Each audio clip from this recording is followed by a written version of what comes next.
Bom, boa noite, vamos começar a apresentação da Educação com Prática da Liberdade. Ficou para mim aquela parte que ele faz um esclarecimento logo no início do livro, né? Depois da dedicatória, ele faz um esclarecimento. Então, eu fiz só para a gente fazer um apanhadinho aí, né? Que ele foi exilado em 64. O livro foi escrito no seu exílio, no exílio lá no Chile, em 65, né? Portanto, o livro é um texto de 55 anos. Gente, quando vocês quiserem me interromper, é só interromper que eu paro e a gente discute alguma coisa. Portanto, é um texto de 55 anos, é um texto bastante antigo, mas a gente vai ver que ele é super atual. Ele foi escrito pós-golpe de 64, e ele vai falar de educação e política, e ele vai falar dessa inseparabilidade que existe entre educação e política. A política que ele fala não é uma política partidária, mas é uma política conscientizadora, libertária, dialógica e democrática. É isso que ele quer deixar claro no livro dele. A obra vai chamar para a responsabilidade social, e mais para frente ele vai demonstrar o método Paulo Freire de alfabetização. Bom, a gente começa aqui com essa imagem chocante, porque eu percebi no início do livro, não li o livro todo ainda, ele é um desagravo, né, ao golpe de 64, ele é uma coisa, é meio que um desabafo, né, de Paulo Freire com a história do que ele teve que largar tudo para ser exilado por causa dessa ditadura e por causa desse golpe. Né? Então, na nota de esclarecimento, ele faz como se fosse um objetivo da obra, né? Ele explica por que ele está fazendo esse livro, né? Então, ele começa com a frase. Eu coloquei algumas frases do livro para ficar mais fácil da gente acompanhar, para não ter que ficar consultando o livro toda hora. Então, eu coloquei algumas frases aqui na apresentação e a gente pode ir parando e discutindo se vocês quiserem. Então, ele começa esse esclarecimento com a frase: não há educação fora das sociedades humanas e não há homem no vazio, né? O que ele quer dizer com isso? Né? Que a educação e o trabalho são inerentes ao homem. O homem não vive sem educação e sem o trabalho. Então, não há sociedade humana sem educação, não há ser humano sem educação, e o homem se educa para sobreviver. Né? Ele se educa para poder viver nessa sociedade. E também não vai haver uma sociedade com apenas um homem, por isso que ele fala não há homem no vazio. Então, o homem, ele é um ser gregário, ele precisa estar inserido em uma comunidade, em uma sociedade. Aí, ele começa a explicar, né? O ensaio ele foi marcado pelas condições sociais pós-golpe, né? Ele faz como um desabafo, um desagravo, né? Nesse livro, ele vai utilizar para falar das condições do momento do Brasil pós-golpe. E ele usa a expressão partejamento, ele fala que a sociedade estava em partejamento. O livro nasceu como uma tentativa de resposta aos desafios pelos quais a sociedade estava passando, né? A sociedade acabou passando por esse desafio, né? Nesse momento desse golpe, então ele vai falar sobre isso. E aí ele diz que ele precisava fazer uma opção. Né? Ele fala que ele chegou nesse momento em que ele precisava fazer uma opção, né? Aqui eu tenho uma foto do método dele, né? Eu coloquei. Então, o que seria essa opção, né? Opção por esse ontem, que significava uma sociedade sem povo, comandada por uma elite superposta a seu mundo, alienada, em que o homem simples, minimizado e sem consciência dessa minimização, era mais coisa que homem mesmo. Ou uma opção pelo amanhã, por uma nova sociedade que se descolonizasse cada vez mais, que cada vez mais cortasse as correntes que a faziam e fazem permanecer como objeto de outras que lhe são sujeitos. Alguém quer falar alguma coisa desse trecho dele? Até aqui não. Tá. Bom, então o que é? Aí ele continua, né? Expulsar essa sombra, né? E essa sombra que ele fala da opressão pela conscientização é uma das principais tarefas de uma educação realmente libertadora e por isso respeitadora do homem como pessoa. Então o que ele fala? Ele tem aqui um embate entre dois tipos de educação. Uma educação que domestica as pessoas, né? Que faz com que elas fiquem em si mesmadas, que elas fiquem ali obedientes, que elas fiquem só atendendo a tudo que essa elite, né, que ele fala dessa elite, né, versus uma educação que traz liberdade e consciência para as pessoas. E o que ele quer com esse livro é essa educação com liberdade e consciência. Ele quer que as pessoas tomem consciência daquilo que elas estão vivendo. Bom, aí a gente tem aqui mais uma cena, né, que é... Aí essa liberdade que ele está propondo é uma antítese dessa ditadura brasileira que veio a partir de abril de 64. Né? Ele estava vivendo isso na pele, a gente não pode esquecer. É um texto de 55 anos, mas ele estava vivendo na pele aquele momento crítico desse golpe. Né? Ele era 65, ele tinha acabado de ser exilado, ele teve que largar tudo que ele tinha para poder, tudo que ele estava fazendo para poder sobreviver, né? E aí o livro faz uma denúncia a essa ditadura, né? É uma contraposição à ditadura, porque ele defendia essa educação libertadora, partindo dos valores trazidos pelas pessoas para as práticas educativas, que é o princípio do método dele, né? Que é trazer a vivência da pessoa e ele alfabetiza a partir das vivências, do vocabulário, do repertório dessas pessoas. Então, ele está querendo fazer, ele está já introduzindo isso. Bom, o capítulo 1, que foi o capítulo que ficou, uma parte dele determinado para mim, é a sociedade brasileira em transição. Então, vamos ver que tipo de transição é essa que ele está falando, né? Então, ele julgava que era julga-se, né? Julgava-se por nós ou pelo leitor, que era uma transição de uma sociedade arcaica para uma sociedade moderna, que ia requerer um outro tipo de educação, começando pela preocupação com a alfabetização de jovens e adultos, tá? Ele está falando dessa transição, mas também, né? Ele está falando do direito que o jovem, o adulto e todo mundo tem a essa consciência, mas também ele está falando da transição política pós-golpe. Né? O mundo também está passando, quer dizer, o mundo não, o Brasil está passando também por essa transição política pós-golpe. Bom, no capítulo 1 ele vai falar sobre essa transição e ele fala, né? A gente tem que lembrar que no início do século XX, o que dominava no Brasil era o agronegócio, né? A política do café com leite. Depois, na década de 30, depois da guerra, vai haver um movimento forte de industrialização. Então, há um dualismo das ideologias. De um lado, os Estados Unidos estão com o capitalismo, do outro lado, a Rússia está com o comunismo. Era do interesse dos Estados Unidos que todo mundo visse o comunismo como algo negativo, como é até hoje, né? A gente não está vendo nenhuma novidade por enquanto, né? E uma das justificativas desse golpe de 64 foi para que não deixasse o comunismo tomar conta do Brasil. Mas é mais ou menos de novo aquilo que a gente está vendo acontecer, né? Esse medo que impõe nas pessoas de um comunismo, né? De um socialismo, enfim. Então, a gente tem aqui Estados Unidos e Rússia, né? Um de cada lado e o Brasil no meio como um sanduíche, né? Porque o Brasil é do interesse dos Estados Unidos que aconteça o golpe no Brasil, né? Mais para frente a gente vai ver isso. Então, uma vez que o golpe é realizado, existe esse período de transição vai ficar acentuado. O Brasil vai ficar mais próximo dos Estados Unidos, por quê? Porque os Estados Unidos vão dar incentivo para o processo de industrialização no Brasil. E vai repetir também na educação, porque a gente lembra, lá no início da década de 70, todos os cursos de ensino médio virou obrigatório que eles fossem profissionalizantes. Né? E por que profissionalizante? Porque você vai voltar o ensino para o trabalho. Né? Você vai fazer com que o ensino fique voltado ao trabalho. Então, era muito comum a gente ver essas salas de datilografia, né? Era muito comum a gente ver nas escolas todos todo o ensino. Só um minutinho, por favor. Colocando meu interfone aqui, eu não tenho ninguém para atender.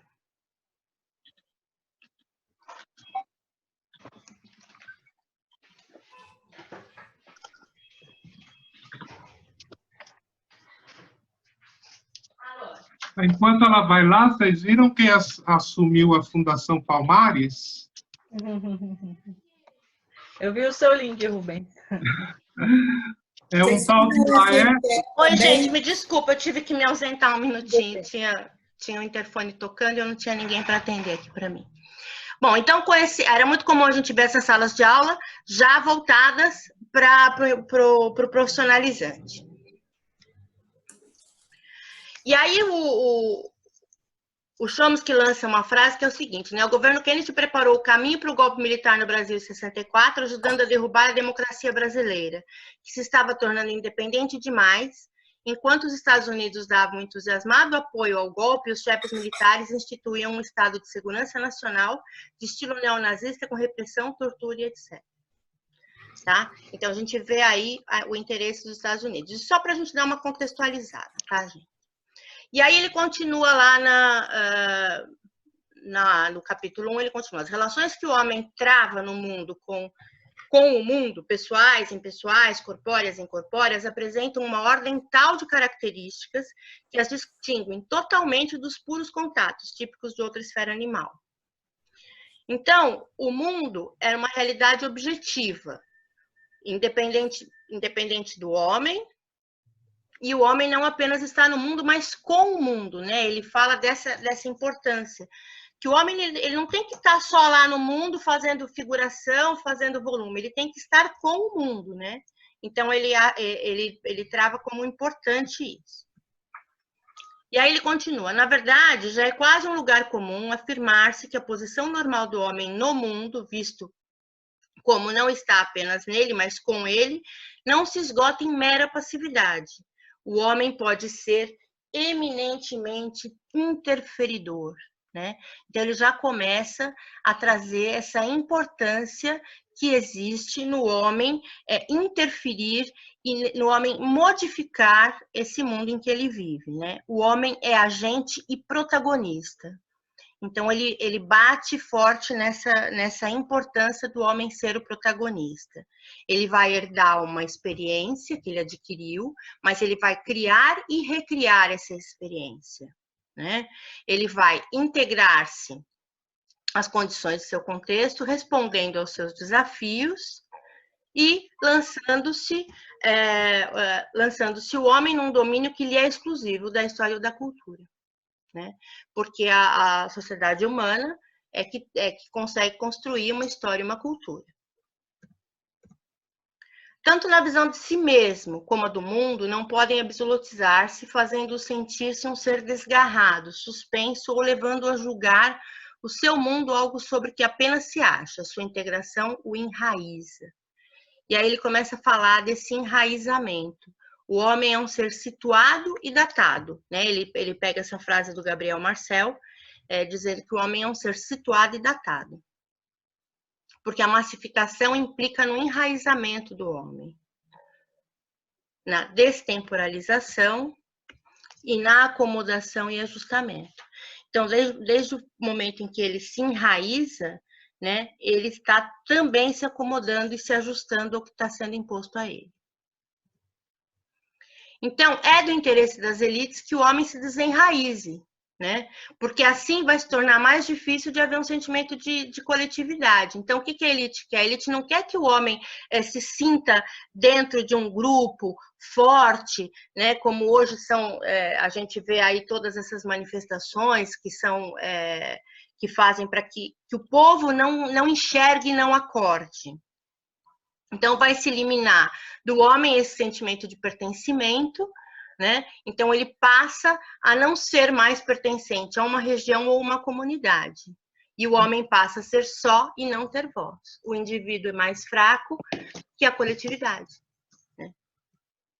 Então, essas manifestações que aconteciam aí, por isso, né, que a polícia saía com borrachada, saía com o cavalo em cima do... Para quê? Para deixar todo mundo, para mandar cada um para sua casa. Mais ou menos como é hoje.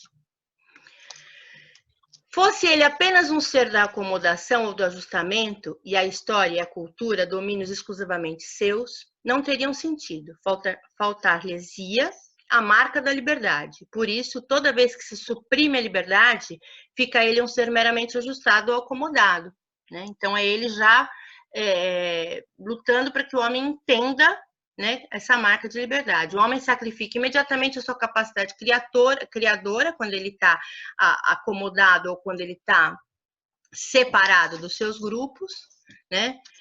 Ele fica sendo minimizado e cerceado, e aí ele fica acomodado aos ajustamentos impostos a ele, e ele fica sem o direito de discutir e argumentar. Ele está sozinho, né? Ele está separado de todo mundo, como é que ele vai discutir, como é que ele vai argumentar? Ele está sem força, né? Por isso que ele fala que toda liberdade é importante. Olha, aqui está aparecendo um aviso para mim que a minha reunião vai terminar em 10 minutos. Aí eu já preparei um outro link, tá, gente? Para a gente voltar depois acho que ela vai terminar às 19h30, né, essa reunião. E aí a gente vai voltar às 19h45, eu mando o link lá no grupo para vocês da nova reunião, para a professora Elizabeth, eu mando por e-mail.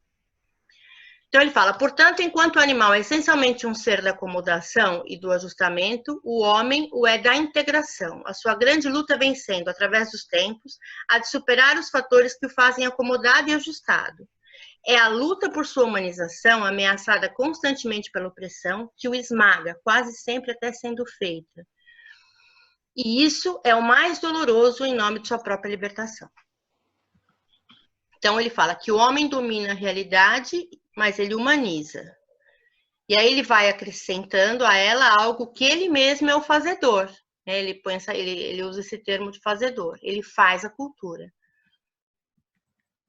E na medida em que ele cria, recria e decide, vão se conformando as épocas históricas. E ele fala que é importante o homem criar essas épocas históricas. Gente, eu vou dar uma pausa aqui. Alguém quer falar alguma coisa? Não.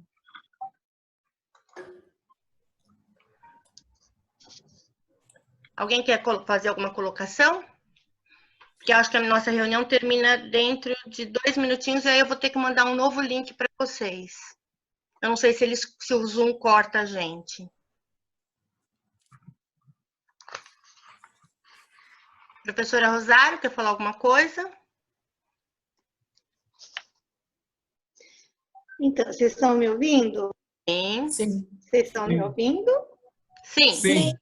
Então, pessoal, quando eu li esse capítulo, o primeiro capítulo, e inclusive o livro todo, né? É super importante que a gente faça a contextualização, porque se a gente não entender aquele período histórico ao qual ele está se referindo, né? Inclusive conceitos que em Paulo Freire são diferentes de conceitos atuais, né? Como o conceito de populismo, que eu acho que a gente viu na nossa reunião de 15 dias atrás, né? E também em relação à leitura, eu acho importante que quando a gente faça a leitura desse livro especificamente, a gente tente atualizar esses conceitos, né? E trazê-los para fazer relações com o que a gente tem nos dias de hoje, né? Depois, eu não quero pegar há muito tempo, porque já está terminando, né? Eu vou fazer uma observação sobre algo que ele diz logo no comecinho do capítulo, que é sobre os desafios da sociedade. É isso que eu tinha para dizer. Tá. Eu fiz essa contextualização que você falou exatamente porque é importante a gente saber que ele estava com aquilo, né, fervendo nele, ele estava naquele momento passando mesmo pelo golpe, né? Então é importante que a gente saiba quais as condições que ele tinha no momento em que ele escreveu, né? Em que condição psicológica ele está. Professora Elizabeth, quer falar alguma coisa? Sem voz, Gi. Não, eu peguei o livro só hoje, certo? Não tive tempo ainda, mas esse final de semana eu vou reler, certo? Porque é maravilhoso esse livro. Eu já estudei muito nele, 2 vezes, mas esse final de semana eu vou ler de novo, tá?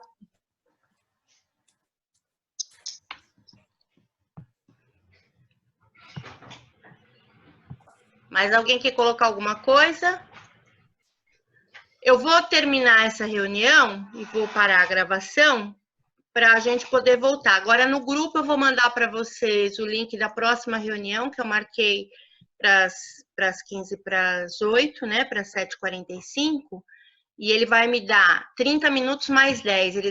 Eu descobri que o Zoom ele te dá 30 minutos mais 10 de tolerância, por isso que ele marca a reunião só para 30 minutos. Então, eu vou mandar o link para a professora Elizabeth, eu vou mandar pelo e-mail. Por favor. E vou mandar o link da próxima e dá tempo da gente tomar um café, ir até o banheiro, tomar uma água, e aí a gente volta para continuar.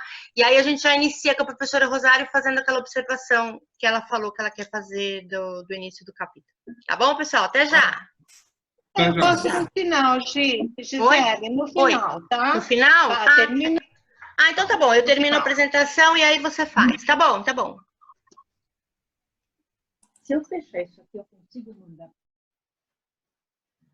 Então, pessoal, vou continuar aqui nossa reunião da cátedra e eu estou regravando essa parte porque deu algum problema no Zoom e ele não gravou o restante da apresentação. Então, estou fazendo novamente a apresentação, deixando a minha explicação para a gente poder editar esse vídeo. E eu peço desculpas, eu não sei o que aconteceu, o Zoom não gravou toda uma parte da minha apresentação, tá?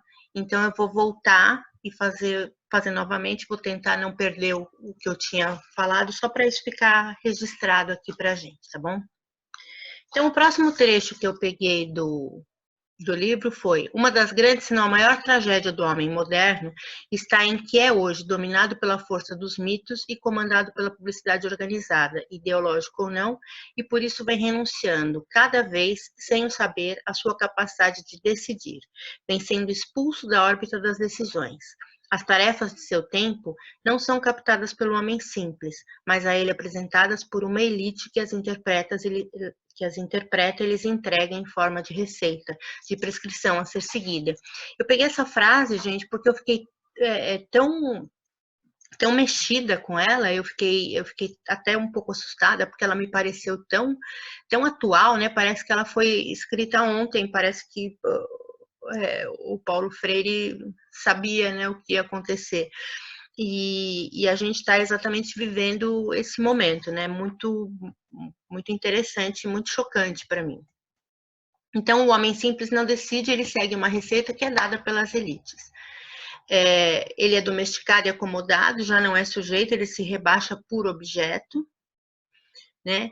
E ele seria livre de atuar segundo sua própria vontade se ele soubesse o que ele quer, pensa e sente, mas ele não sabe, tá? E isso é muito triste, né? Apesar de seu disfarce de iniciativa e otimismo, o homem moderno está esmagado por um profundo sentimento de impotência que o faz olhar fixamente e como que paralisado para as catástrofes que se avizinham. E ele pegou essa frase da obra El Miedo de la Libertad, de Erich Fromm, né? Ele pegou essa frase como que um aviso mesmo, né? Então, o homem precisa de uma permanente atitude crítica. Ele vem chamando o tempo todo o homem, nesse capítulo, ele vem chamando o homem o tempo todo para essa atitude crítica, para essa conscientização, né? E ele bate sempre que é só através da educação que o homem vai chegar a isso, né? Só assim ele realizará sua vocação natural de integrar-se, superando o comodismo, aprendendo temas e tarefas da sua época. Uma época histórica representa uma série de aspirações, anseios e valores em busca da planificação. É interessante que ele fala várias vezes sobre esses temas e tarefas da sua época, né? Como que se ele já soubesse que esse livro ia ficar para a posteridade, né? Esse estudo, é lógico, é do interesse de todo pesquisador que sua obra fique para a posteridade, né? Mas então ele chama a atenção para isso, que o homem tem que largar o comodismo e tem que aprender temas e tarefas que são pertinentes à sua época, assim como nós estamos aprendendo hoje, né? Nós estamos de novo vivendo esse momento de estar aprendendo tarefas novas que são pertinentes à nossa época, a época que nós estamos vivendo. Sua humanização ou desumanização, sua afirmação como sujeito ou sua minimização como objeto dependem, em grande parte, de sua captação ou não desses temas. Quanto mais dinâmica uma época na gestação de seus temas próprios, tanto mais terá o homem de usar cada vez mais funções intelectuais e cada vez menos funções puramente instintivas e emocionais. Ou seja, o homem precisa estudar. É preciso que ele estude, preciso que ele tenha as funções intelectuais. O homem não pode ser um simples espectador, Infelizmente, o homem é esmagado, diminuído e acomodado. Ele é dirigido pelo poder dos mitos que forças sociais criam para eles. Esses mitos se voltam contra eles e os destroem esses mitos se voltam contra os homens quando os homens os contradizem, e destroem e aniquilam esse homem. Então, é importante que a gente não vá contra os mitos, É importante que a gente esteja sempre de acordo, porque senão eles vêm e esmagam os homens. Então, ele vai resultar num homem tragicamente assustado, temendo a convivência autêntica e até duvidando da sua própria possibilidade. Ele vai ficar tão acuado, tão assustado com essa diminuição, com esse esmagamento, que ele vai duvidar até de si mesmo. E aí a gente entra na parte que ele fala do gregarismo, O homem é um ser gregário, e ele é gregário porque ele tem medo da solidão, e ele também tem medo da liberdade, porque tendo medo da solidão, ele tem medo da sua liberdade. Ele diz que falta vínculo crítico e amoroso que transformaria numa unidade cooperadora uma convivência autêntica. O espírito gregário, ele nada mais é do que uma armadura para o homem, Ele está junto com outras pessoas, ele meio que se esconde ali atrás, de outras pessoas, ele meio que se protege, Quanto menos puder visualizar essa tragédia, tanto mais aceleradamente irá se transformando no rinoceronte do Ionesco. E aqui eu fiz uma parte para que a gente entenda o que é esse rinoceronte do Ionesco. O Ionesco era o pai do teatro do absurdo, e ele conta a história de uma cidade pacata que se transforma completamente após a passagem de um rinoceronte por suas ruas. À medida que a origem do paquiderme é discutida, em alguns casos rebatida, ele misteriosamente vai se proliferando de maneira incontrolável até finalmente notarmos que os próprios cidadãos da cidade vão aos poucos se metamorfoseando em rinocerontes. No semestre passado, a Anael falou um pouco do teatro do absurdo, E o Ionesco é o pai do teatro do absurdo, então ele faz essa figura de linguagem, na qual o rinoceronte ele simboliza o conformismo na qual a sociedade está estacada, Essa metamorfose que é sofrida pelos habitantes é uma analogia ao processo contínuo de mediocrização que a sociedade vem sofrendo há tempos, um processo que nos dias atuais vem se agravando. E sem a capacidade de visualizar essa tragédia, de captar criticamente seus temas, de conhecer para interferir, é levado pelo jogo das próprias mudanças e manipulado pelas já referidas prescrições que lhe são impostas ou quase sempre maciamente doadas. Percebe apenas que os tempos mudam, mas não percebe a significação dramática da passagem. Se bem que a sofra, está mais imerso nela que emerso. Então, o homem está afundado nisso, Ele está com a água, já passou do pescoço, Ele não consegue visualizar o que está acontecendo com ele, que foi o que aconteceu na época do golpe, na época da ditadura, e que vem acontecendo hoje, A maioria das pessoas não percebe a profundidade e a importância do que está acontecendo. Eu me lembro, na época da ditadura, que a minha mãe tinha tanto medo, que minha mãe passou por isso, porque eu nasci em 65, logo pós-golpe. E quando a gente foi para as ruas, eu e meu irmão, na época das diretas já, que a gente foi lutar pelas diretas, a gente era adulto lá em 84, Minha mãe teve muito medo, minha mãe achava que eles iam deportar a gente, que iam prender, que ela nunca mais ia ver os filhos dela, que a gente ia sumir, né? Porque ficou essa mácula, né? Ficou essa mancha, essa sombra da ditadura para minha mãe e para o meu pai. Eles viveram isso meu pai é da classe operária, minha mãe também, né? E eles viveram essa diminuição, né? E para eles ficou o medo, né? Sobrou o medo. Então, o homem não consegue visualizar suas tragédias, ele tem uma dificuldade de enxergar como se ele estivesse com viseiras, né? Que é aquilo, né? Que o governo quer, que os políticos querem, que a gente use aquela viseira de burro, né? Para não poder enxergar dos lados e só enxergar o que está na frente, nunca o que está dos lados, né? Não tem essa visão periférica. O homem consegue perceber que os tempos são outros, mas não se dá conta do que isso significa, né? A gente já vinha vivendo, os tempos já estavam em mudança, né? E o ensino à distância já estava presente, muita gente já fazia aula remotamente, a gente tinha vários sites aí com aulas remotas, né? Tinha o Educar, tinha o iPad, tinha vários, e as faculdades, as universidades e tudo mais, mas a maioria das pessoas não via isso, né? Com esse evento agora da quarentena, as pessoas tiveram que enxergar, né? Foi como que um choque e as pessoas tiveram que enxergar o que significava essa mudança, né? As sociedades que vivem essa passagem, essa transição de uma para outra época, estão a exigir, pela rapidez e flexibilidade que as caracterizam, a formação de um desenvolvimento de um espírito também flexível. Então, o Paulo Freire ele fala que o homem também precisa ser flexível, ele também precisa ter a flexibilidade. Então, ele fala, o homem precisa de um espírito flexível. O uso de funções cada vez mais intelectuais e cada vez menos instintivas e emocionais para a integração do homem, né? Então, ele precisa se abrir, ele precisa ter a mente aberta, ele precisa perceber o que está ao redor dele e, com isso, aprender e também fazer, né?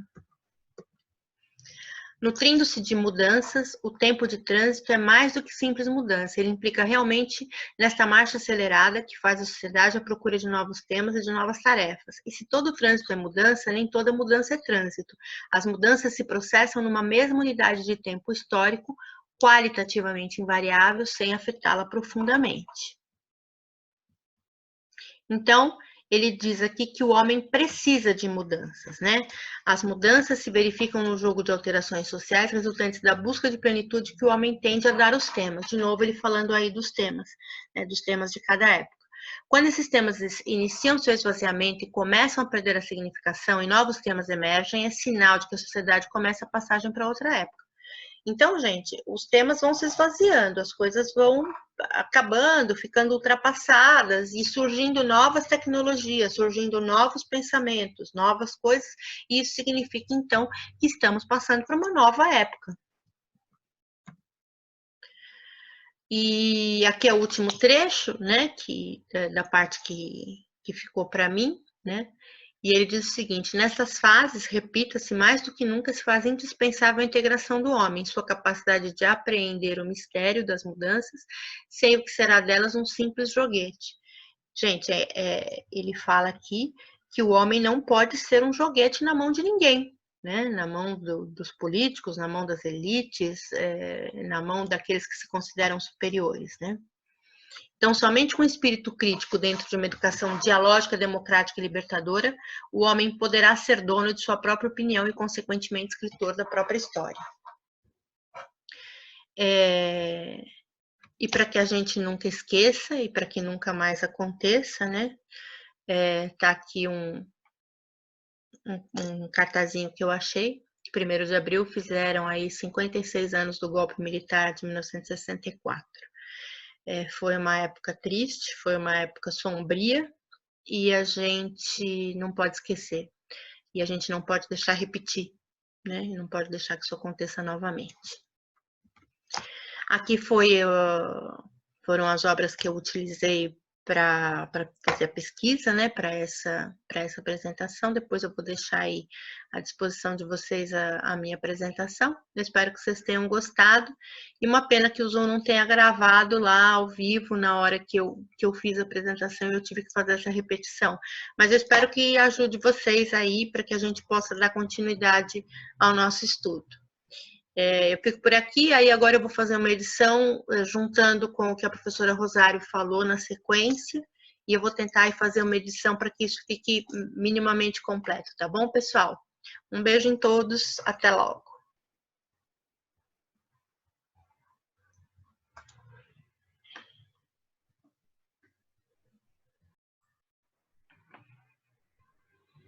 Tempo de falar, né? Logo no comecinho do livro, do capítulo, perdão, ele fala sobre as relações da esfera humana, né? E aí ele discrimina cada uma dessas relações, né? Ele diz que essas relações, elas são relações de pluralidade, de transcendência, de criticidade, de consequência, de temporalidade. E nessa última, na temporalidade, como você bem disse, ele vai se deter bastante tempo. Agora, me chamou a atenção, e fazendo uma relação com os dias atuais, né, operacionalizando então aqui uma intertextualidade, logo na primeira página, quando ele fala sobre a pluralidade das relações, né, ele diz o seguinte: uma pluralidade das relações do homem com o mundo na medida em que responde à ampla variedade de seus desafios, né? Eu vou ler de novo. Há uma pluralidade das relações do homem com o mundo na medida em que responde à ampla variedade de seus desafios. E aí, trazendo para os dias de hoje, né, pessoal, nós temos desafios imensos, né? Essa pluralidade de relações, por exemplo, essa pandemia nos trouxe desafios imensos, desafios em relação à educação, não é? Como é possível ter educação à distância para o ensino infantil? Eu tenho lido nos jornais que, depois o Rubens pode, eu quero até que você fale sobre isso, Rubens. Eu tenho lido nos jornais que a participação dos alunos da rede estadual nas aulas à distância não tem tido sucesso. Se não me falha a memória, aproximadamente a metade dos alunos, ou menos da metade desses alunos, está conseguindo acessar as videoaulas da rede estadual de ensino, né? Um outro desafio que a sociedade nos lança hoje, né, é com relação à população vulnerável, né, que ficou bastante visível, né? Também li nos jornais que a Caixa Econômica Estadual a Caixa Econômica Federal está distribuindo 50 milhões de auxílios, mas vejam, gente, uma população de 200 milhões, 50 milhões de trabalhador informal, sem nenhum tipo de apoio social, ou um apoio social muito pouco, é muita gente, né? Fora aqueles que não se cadastraram porque sequer certidão de nascimento tinham, né? Então, essa crise que a gente está vivendo hoje, que nunca viveu, expôs essas pessoas que estavam invisíveis, né? Então, eu faço a leitura como esse desafio que o Freire fala no primeiro capítulo. Depois, aqui é o item 11 que eu marquei. É o 11 para mim, do meu resuminho, né? Ele diz o seguinte, agora ele está falando sobre a integração, né? E aí a gente viu, ele faz uma diferenciação entre integração e adaptação, né? Que o homem, ele pode se integrar à sociedade ou simplesmente se adaptar a ela, né? Então ele diz o seguinte: Uma das grandes, se não a Gisela inclusive destacou esse trechinho também, se me falha a memória. Uma das grandes, se não a maior tragédia do homem moderno, está em que é hoje dominado pela força dos mitos e comandado pela publicidade organizada, ideológica ou não, e por isso vem renunciando cada vez, sem o saber, a sua capacidade de decidir. Gente, isso é muito forte, né? Ele diz que o homem vem renunciando cada vez, sem o saber, a sua capacidade de decidir, vem sendo expulso da órbita das decisões. As tarefas de seu tempo não são captadas pelo homem simples, mas a ele apresentadas por uma elite. Aqui eu pensei, pessoal, nessa capacidade de decidir. Há alguns anos atrás, hoje ainda se fala bastante, do tal do formador de opinião, né? Que é a figura pública que fala nos jornais, na televisão e, em tese, faria opiniões. Atualmente, principalmente entre os mais jovens, pessoal, eu vejo aquela figura do influencer, né? Aquele que posta vídeos no YouTube, que faz lives, que tem aquele monte de seguidores, né? Esses tais de influencers. Agora, eu acho que eles mereceriam um estudo, porque eu não sei até que ponto esse poder que eles têm, principalmente entre os mais jovens, porque esses influencers para os mais jovens são adolescentes, são jovens, até mesmo crianças, né, da idade deles. Né? Então, isso me chamou a atenção também esse trecho, e também uma relação com o que o professor Alfredo Bose. O Alfredo Bose, para quem não é da área de letras, pessoal, ele é crítico literário, foi professor da USP e ele gostava bastante de tratar sobre temas ligados à educação, né? E o Bose tem um livro em que ele trata do mundo do receituário. E esse mundo do receituário tem muito a ver também com a capacidade das pessoas, a sua incapacidade, como coloca aqui o Paulo Freire, de decidir. O Bose, ele faz uma crítica muito grande ao material didático que é fornecido ou pelo Estado ou pelas grandes editoras que acabam tolhendo a liberdade ou amarrando o professor, né? Então, eu me lembrei também desse mundo do receituário. Então, é isso, pessoal. Agora, vamos ouvir as outras opiniões, né? O que vocês acharam desse nosso trecho, desse nosso... Eu queria acrescentar. Pode ser? Claro! É impressionante, parece que ele escreveu o texto a semana passada, né? Foi, eu tive essa mesma sensação. E é mais impressionante que, se não me falha a memória, em 1974, nós tivemos uma epidemia de meningite no Brasil. Exatamente, eu estava na escola, foi. E nós tivemos, dadas as proporções e a época, nós tivemos todas as medidas de higiene, né, para a sociedade. As escolas foram fechadas, né, etc., etc., né? Era período da ditadura, se não me falha a memória, era o Ernesto Geisel que estava no poder. Era ele mesmo. E muita gente morreu.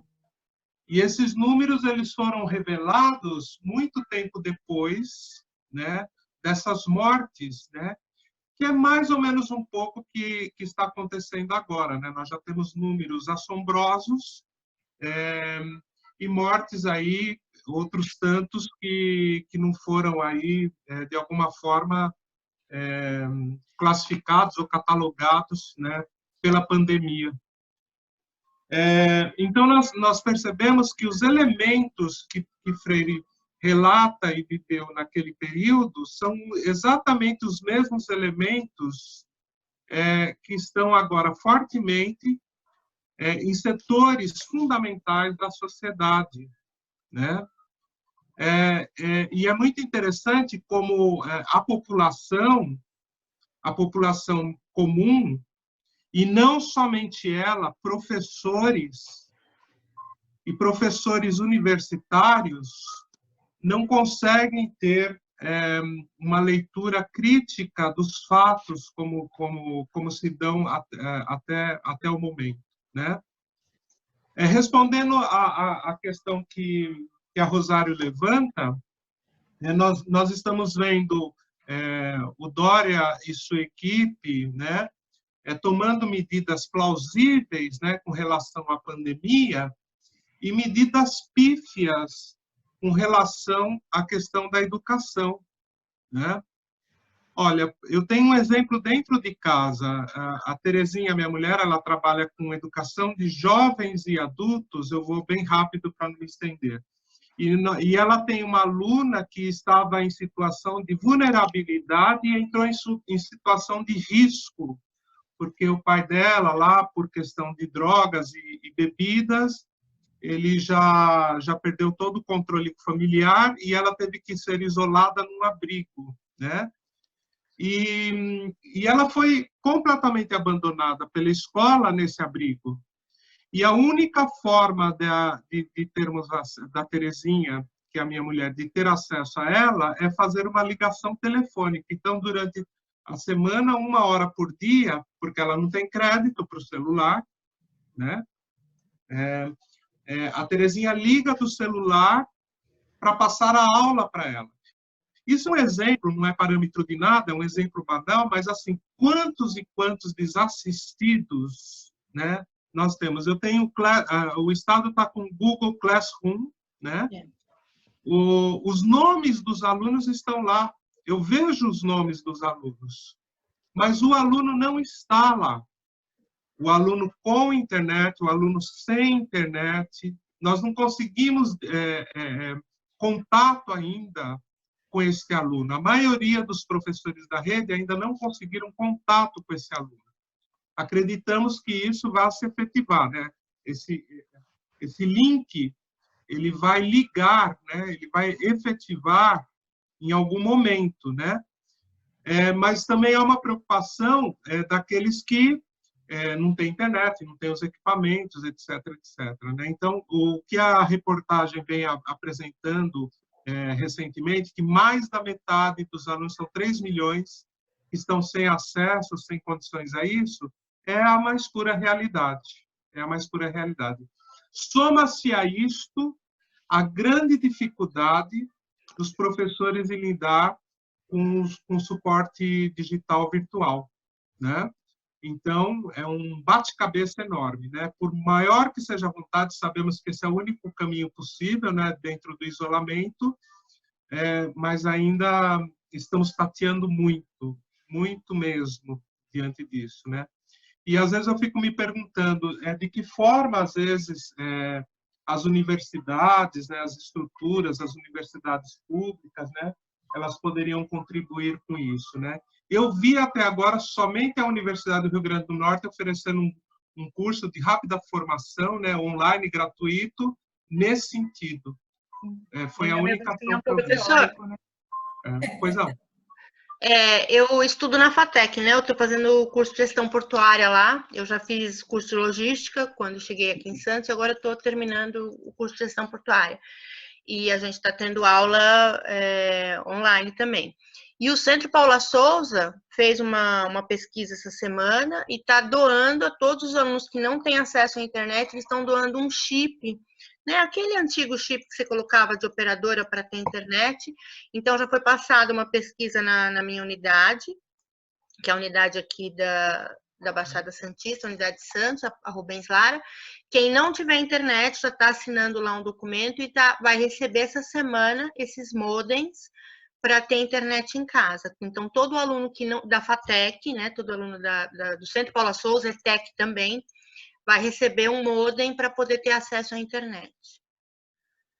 Então, se a Excelente. gente for pensar no estado, né, Rubens, o Centro de Mídias de São Paulo, que foi o programa que foi instituído para usarmos, ele também, né, ele não precisa dos dados móveis, na verdade, para ser utilizado. Mas o que a gente tem percebido, não sei você, Rubens, mas eu tenho percebido que nossos alunos não estão assistindo essas aulas, até porque elas são muito desvinculadas com a nossa realidade. Elas são muito genéricas, e aí o aluno acaba não assistindo. Aquele único instrumento que ele teria gratuito para assistir videoaula, ele não utiliza, né? Agora o Classroom está acoplado no centro de mídias, né? Mas mesmo assim a gente não vê tanto essa participação como a gente gostaria, por N motivos. Até porque eu particularmente também fiz uma reunião pelo Zoom com uma sala que eu tenho lá na escola, e eles relatam que eles não entendem o que é para fazer, eles não entendem onde para entregar, eles não conseguem entender. É um papel que é entregue para eles, eles têm que entregar atividade, mas eles não conseguem entender o que, como, onde. Mesmo aqueles que têm minimamente acesso também não estão conseguindo realizar de uma forma proveitosa, né? Exatamente. E aí, Rubens, eu te interrompi. Não, imagina. Concluí. Você acrescentou. Né? Lamentável, né? Nós professores estamos assim completamente de mãos atadas, né? E o aluno também, né? O aluno ele está completamente abandonado, sem saber para o que faz, como faz, né? É muito delicado. E essas aulas, eu não sei se a Ju percebeu. Eu tenho assistido algumas, né, de várias. Na realidade, são 3 áreas que estão sendo oferecidas, né? É matemática, é língua portuguesa e projeto de vida, como é chamado, né? Mesmo para o 3º ano do ensino médio, são aulas bem superficiais, com exemplos, né? Então, aqueles que estão acessando, eles estão gostando, porque as aulas são fáceis, né? É de um nível assim bem superficial, mesmo porque não teria como ser diferente, já que essas aulas elas não foi feito nenhum diagnóstico, não foram balizadas em nada, né? Sim. Então os alunos eles gostam desta aula, né? Porque é uma aula fácil, de fácil entendimento, né? Ao passo que quando chegar o professor tentar, por exemplo, em matemática, tentar resolver uma equação, né, que é um nível de complexidade maior, né, esse professor ele volta a ser o bruxo, né, da vez, né? Ele fala assim, olha, o outro lá que eu não conhecia me deu uma aula plausível, esse daqui me dá uma aula aí já com esses complicadores, né? Então isso também é um dado. Até porque a aula deles tem toda uma estrutura que nós não temos em sala de aula, né, Rubens? Exatamente. Tem lá os slides, tem lá a internet, tem alguém que prepara, ou que passa os slides e tudo mais, e a gente só tem o giz e a lousa normalmente. Exatamente. Pessoal, estamos terminando o tempo nosso, temos 2 minutos ainda. Alguém mais quer colocar alguma coisa? Então, não sei se vai dar... Para finalizar... Bom, a gente pode brincar, né? Semana passada o Zoom deixou a gente falando, né? Ele está me mostrando aqui que eu tenho 2 minutos, mas pode ser que eles se esqueçam da gente igual na semana passada. Vamos continuar. Se ele cortar... Beleza. Só para finalizar, Gi, nas aulas, a única coisa que foi dita de questões da atualidade foi a questão só do vírus. Ponto final. Né?